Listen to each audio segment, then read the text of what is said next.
This is from the book of Zechariah, chapter 3, verses 1 through 10.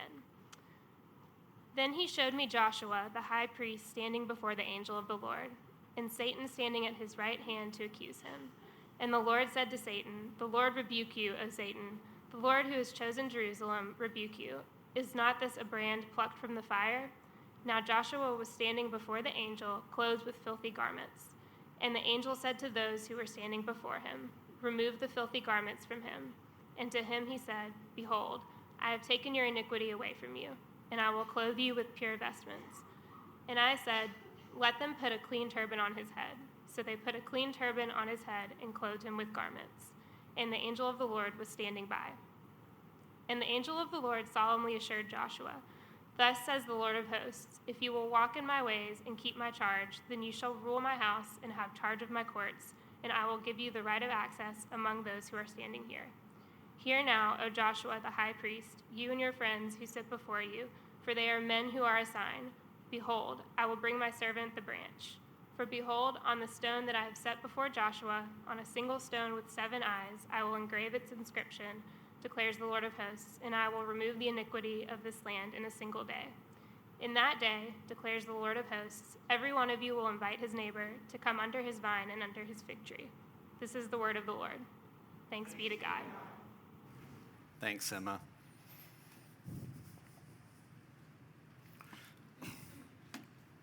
I don't know if you've seen the TV show The Office, but if you're familiar, there's an episode where the manager, Michael, it comes to his attention that he's wearing a woman's suit. He didn't realize it. He's just showed up at work and he's wearing a woman's suit. And when everyone starts to notice it, they start looking closer. They start laughing. They start pointing features out that he didn't realize, like, oh my goodness, it has shoulder pads. And why are there no pockets on it? And it cuts and he explains in this kind of talking head how he acquired this suit. And here's what he says. He says, there were these huge bins of clothes and everyone was rifling through them. It was crazy. And I grabbed one. And it fit. So I don't think it's totally just a woman's suit. At the very least, it's bisexual. And they ask him, as they're kind of laughing and making these jokes at his expense, they're like, who made it? Who's the designer? And he opens up the coat, and it's pink. And the label right here says, Mysterious.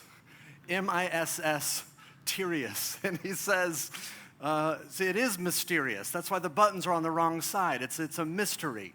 And he keeps saying it's a European cut. They don't have pockets in Italy. And so there's this whole thing, and it's this ridiculous moment. But I bring that up because I thought it was interesting that clothes are what we use to determine who belongs, who's in and who's out. And here's somebody who's clearly wearing the wrong thing, and so everyone's laughing. They're taking out their 2006 cell phones and taking pictures of him. And it's clothes are what determines who's in and who's out. This is why whenever you're invited to a party, especially in the South, you'll ask this question of like, oh, what are people wearing? If this is like a formal attire, you don't want to be the person that shows up in cargo shorts and flip-flops. I don't know, maybe you do. But what's fascinating about this whole thing is that this vision, what we're doing this summer is we're working our way through this really strange book called Zechariah. It's in the Hebrew scriptures, and it comes in these kind of weird series of bizarro, wacky visions. And the vision that Emma just read for us is about somebody who's wearing the wrong clothes. It's about this high priest named Joshua who's supposed to be wearing clean stuff, and it says that he's wearing filthy stuff. And so really what this vision is really about, it's about cleansing, it's about cleanliness. But cleanliness is really a metaphor throughout the Bible that's really about belonging. That if you are clean, you're acceptable, you're worthy, you fit, you have access into the circle. If you are unclean, you don't belong, you're unworthy, you're cast out. And so here's what I want to do. I want to look at cleansing really under 3 headings for us this morning. Why we need it in the first place. Number 2, how you get it. And then number 3, why it matters. Cleansing, why you need it, how to get it, why it matters. First, why we need it. Well, look at the vision. Verse 1, Joshua was the high priest in Zechariah's day. And we have this picture of he's coming before the Lord on behalf of the people of Israel. He's representing his people to make an offering. And this would have been something that the high priest would have done once a year on the Day of Atonement. It's a big deal. They would spend the whole week preparing, cleansing, cleaning to make himself, he could approach God in this kind of cleanly state, because you can't just approach God on behalf of all the people as is. You can't just show up as is, or they would spend a whole week cleaning, kind of like how a surgeon can't just go into surgery just, having come straight from McDonald's or whatever. You got to scrub up, you got to sanitize, you got to get clean. Only here is this person who's supposed to be clean, but if you notice in verse 3, it says he's standing there with filthy garments. Now, the word filthy in Hebrew doesn't mean he has like a mustard stain on his shirt. It means something similar to, picture a porta potty that has been used at an outdoor music festival over an extended weekend, and then someone empties that porta potty on you. That's how graphic the word filthy is in Hebrew. He's covered in everything that is foul, everything that is revolting, everything that's disgusting. And so here he is, and he's representing God's people, and he's filthy. And the imagery is fairly clear. The point is that God's people are a mess. God's people are objectively guilty before God. That's what this filth represents. It represents guilt. That God has told humanity, I want you to love God and I want you to love your neighbor as yourself. And we have decided to not do that. And so we are covered in our failure. We're covered in our sin. We're covered in our character defects. We are unworthy. We do not belong in God's presence. Now, I know you hear that, especially for modern ears, you hear that and you think, good grief, that sounds so shamey and mean and fundamentalistic. The Bible look at you and say, you are a dirty, filthy sinner. And but here's where I actually think that the Bible is tapping into something that's very helpful and a lot more nuanced than you might realize and might be willing to give the Bible credit for. For example, about 10 years ago, Dove Soap did this commercial series where they brought in an FBI sketch artist.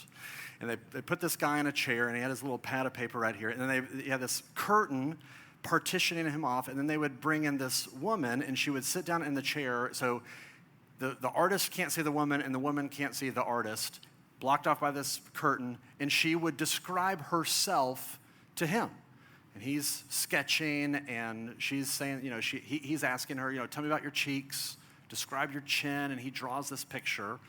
And then he finishes, flips the page over, and she gets up and leaves, and then somebody else comes and sits down who's one of her friends. And now the second person is describing the first person. So he starts drawing again, a partition. Only now, two different drawings, same person. The first one is of how she sees herself, and the second one is how other people and her friends see her. And when he gets finished, you can compare these two pictures, and they bring the original person in, and they have this, kind of dramatic commercial, and it's fascinating, but it's also like so heartbreaking. Because you would imagine the first picture, she is unattractive, she's cold, her features look like she's mean almost. In the second picture, how other people see her and experience her, she's bright, she's warm, she's attractive. And you wonder, okay, there's something going on in that person. There's some voice, some message inside of her that says that I see myself as ugly.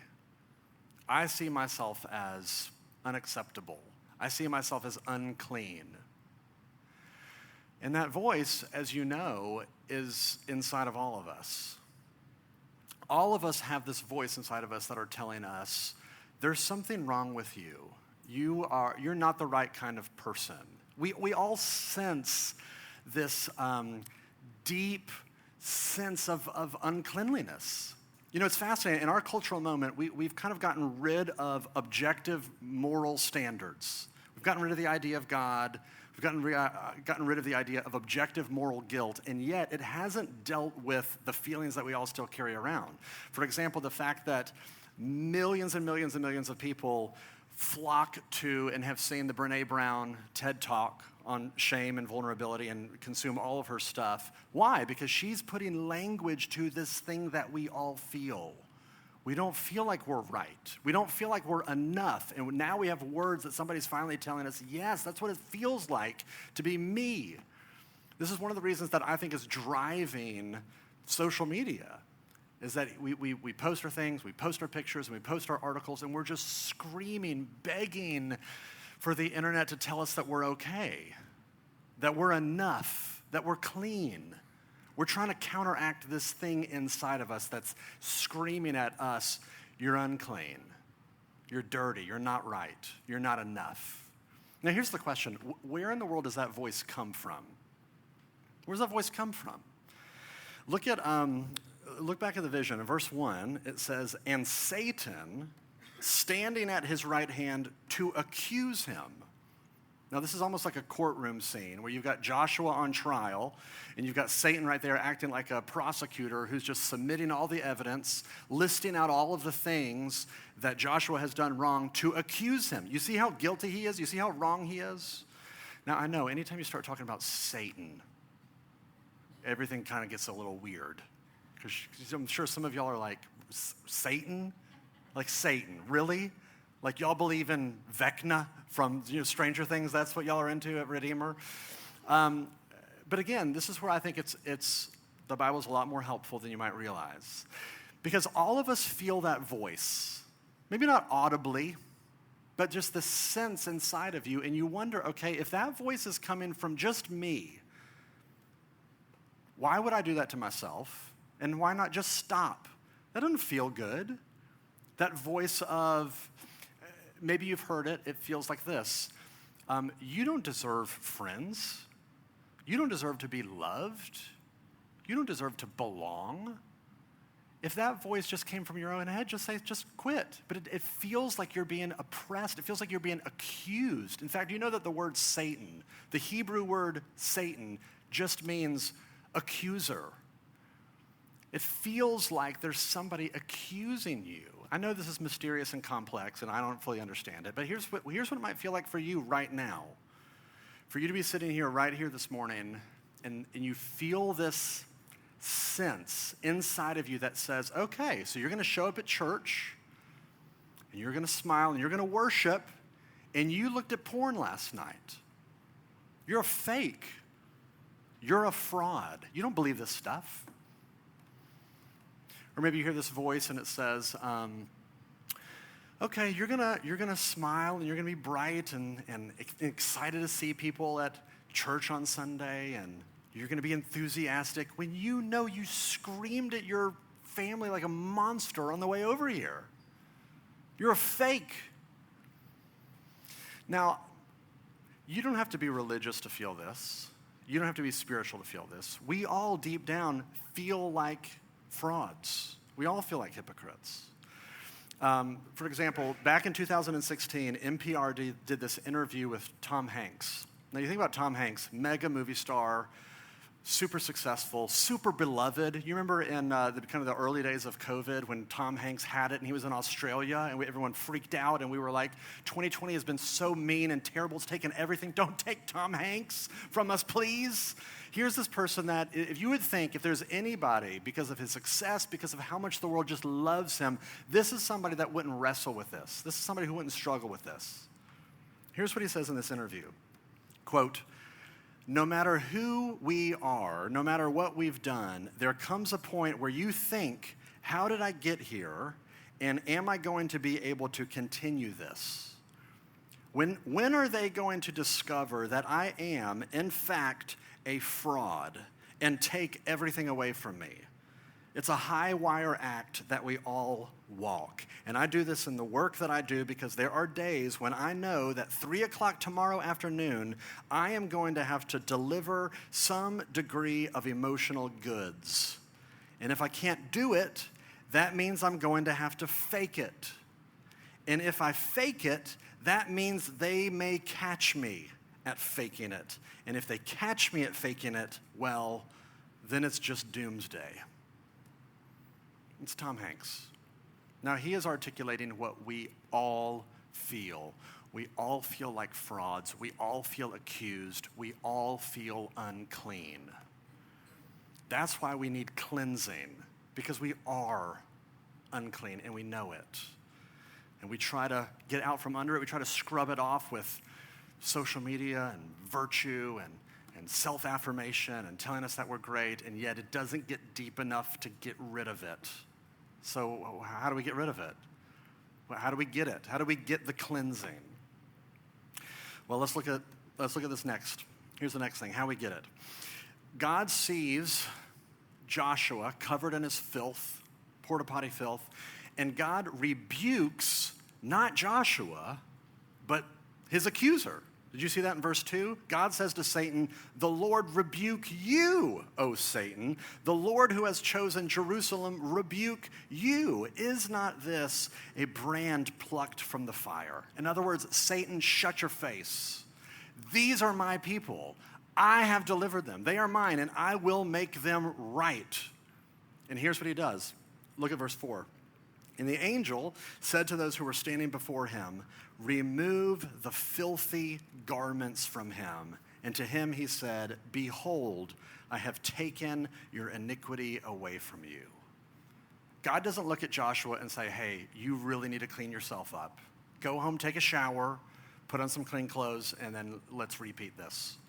He doesn't say, "I want you to go out and I want you to do a bunch of good stuff, and if it outweighs all the bad stuff that you've done, then we can talk." He doesn't say, "Hey, I want you to tell yourself that you're beautiful and that you're good and you're the right kind of person, and when you start to believe it, then show up." He just intervenes. I'm just going to take the filth off of you. It's just a complete, unprovoked act of grace. I'm going to take your filth and remove it, which is, of course, just this picture of forgiveness, this gracious willingness of God to remove that which is wrong in us, to clean our record. Forgiveness is amazing, but here's the thing. It's not enough.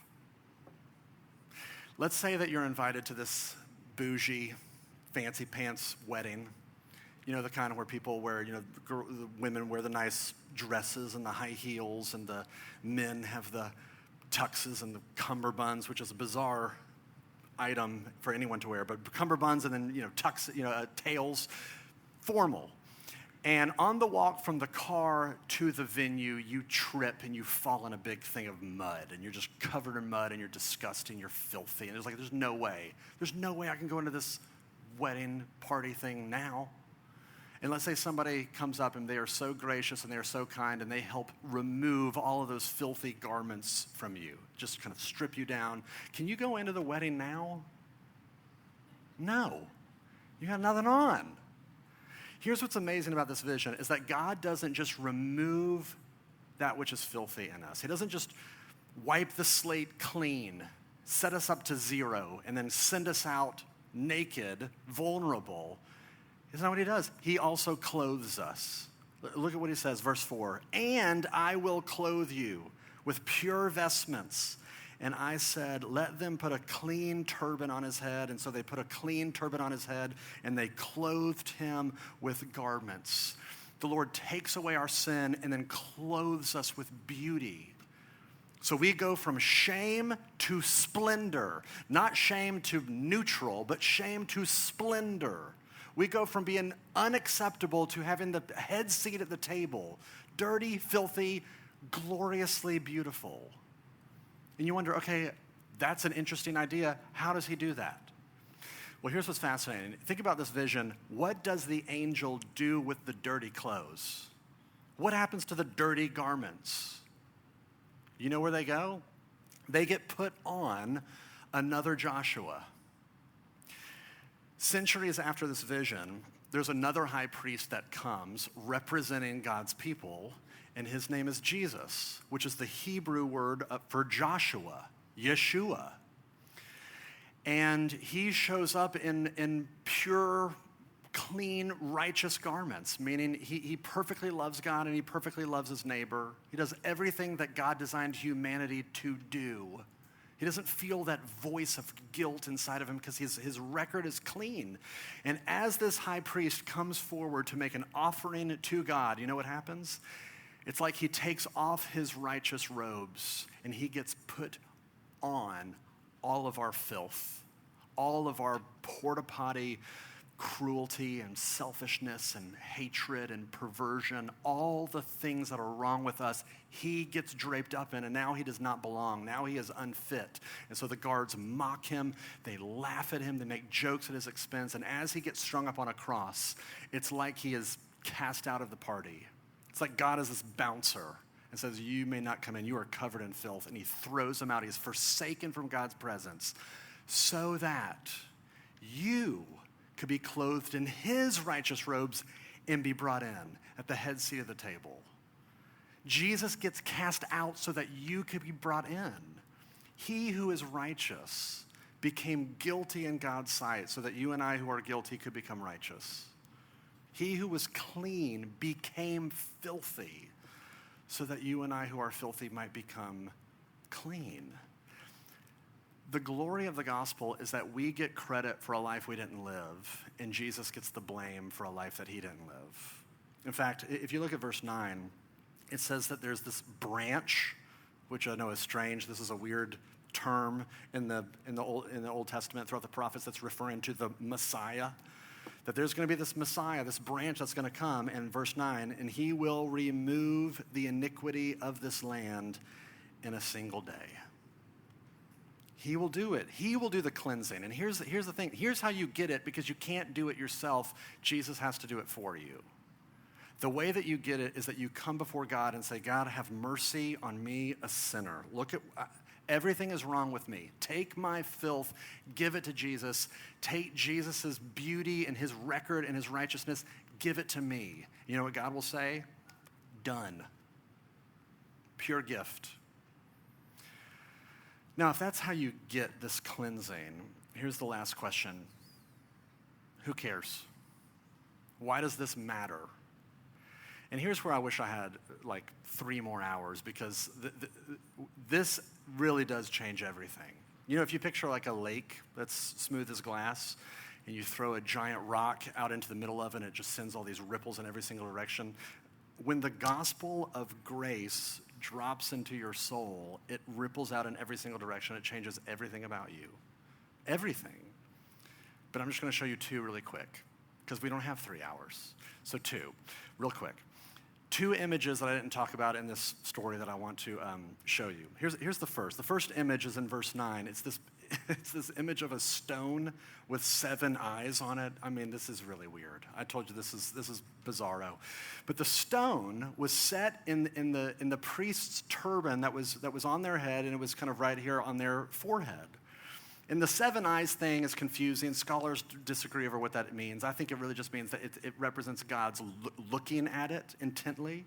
But the point is that it's engraved with something. There's this inscription on the stone.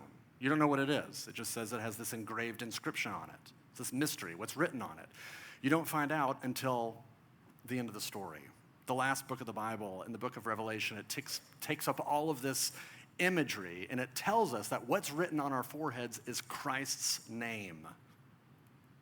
Now, this is all symbolic. This isn't literal, but what it's meaning is that when the gospel of grace gets in you, when you become his, he labels you, he marks you. You are identified as his. You belong to him. And here's what's fascinating. It is written in stone, which means it's secure. You can't screw it up. You can't undo it. You can't mess it all up.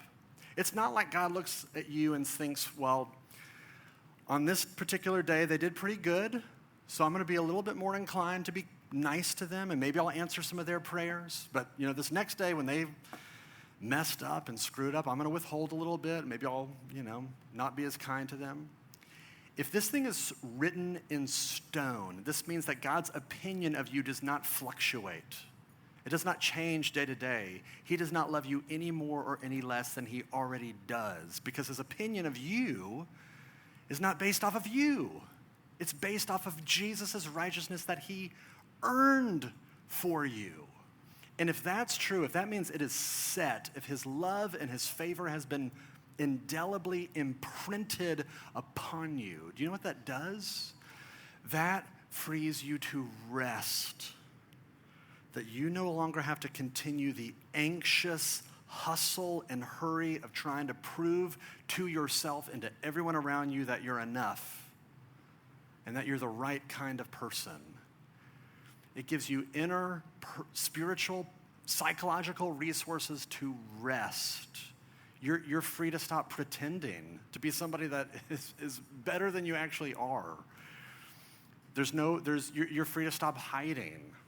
You're free to own your failures. Because here's what's fascinating. In this story, Satan does have a case.